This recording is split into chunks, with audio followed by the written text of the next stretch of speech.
Hi everyone, today I will introduce a DSD project for Team60, which is a plant sustaining system or a simple greenhouse system in which we measure two variables, light using a light sensor and the moisture in the soil using moisture system.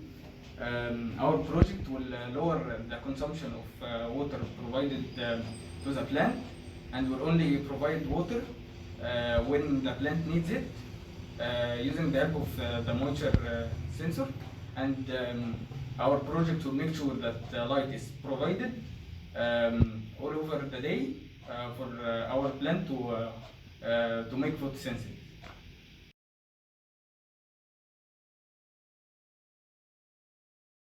Now we'll describe the VHDL code for the project. The project consists of an entity using two inputs, Y and W, and two outputs, Z and X, in STD logic. The architecture of the project consists of a process running over Y and W. If Y is 0, then the output X is also 0. If it's 1, then the output X is 1. Ending the if condition, we start another if condition over the input W. If it's 0, then the Z output is 0. If it's 1, the Z output is 1. Ending the if process and ending the process, this ends the architecture for the project.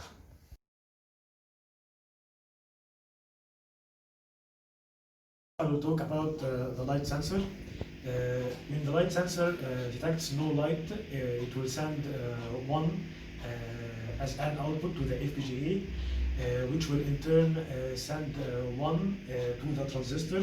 So the transistor will be activated and it will output 5 volt to the light bulbs, so they will be turned on. However, if the light sensor detects light, it will output 0 to the FPGA, which will in turn output 0 to the transistor.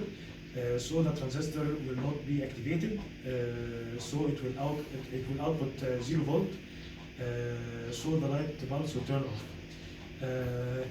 Now if I block the light bulbs turned on, because the light sensor outputs 1 to the FPGA. However, if there is a light, it will output 0, so the transistor will not be activated, so the light bulbs will be turned off.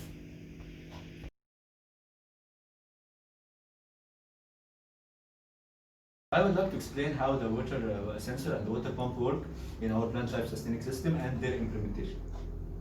So to start with, we have our water pump inside the water tank to get the water from, and we have our water sensor.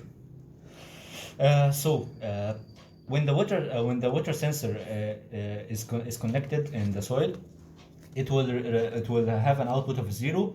Thus, the FPGA will get an output of 0, and it will return it to the pump as an input 0, which won't activate it. So for the water sensor and the water pump to activate, we must have an output of 0 from the sensor, which is inserted to the water pump through the FPGA as a 1. So for this to be activated, first the water sensor must not sense any water or moisture in the soil. So if I just remove the water sensor, and 1 output will be released and inserted as a 1 input in the water pump. And then if the water sensor is inserted far enough, the water pump will be activated long enough for it to then sense it again. That's all.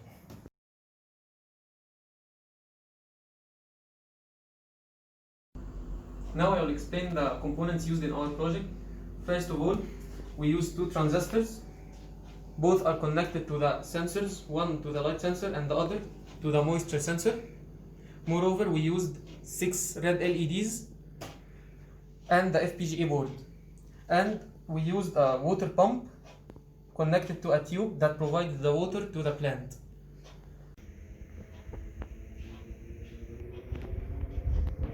And now to conclude our plant life sustaining system, here how it works. If I remove the moisture sensor, the pump starts operating and providing the plant with water. If I put it again, it will stop. To see both are working, if I plug the light going to the sensor, the LEDs are working also with the pump. That's it, and thank you.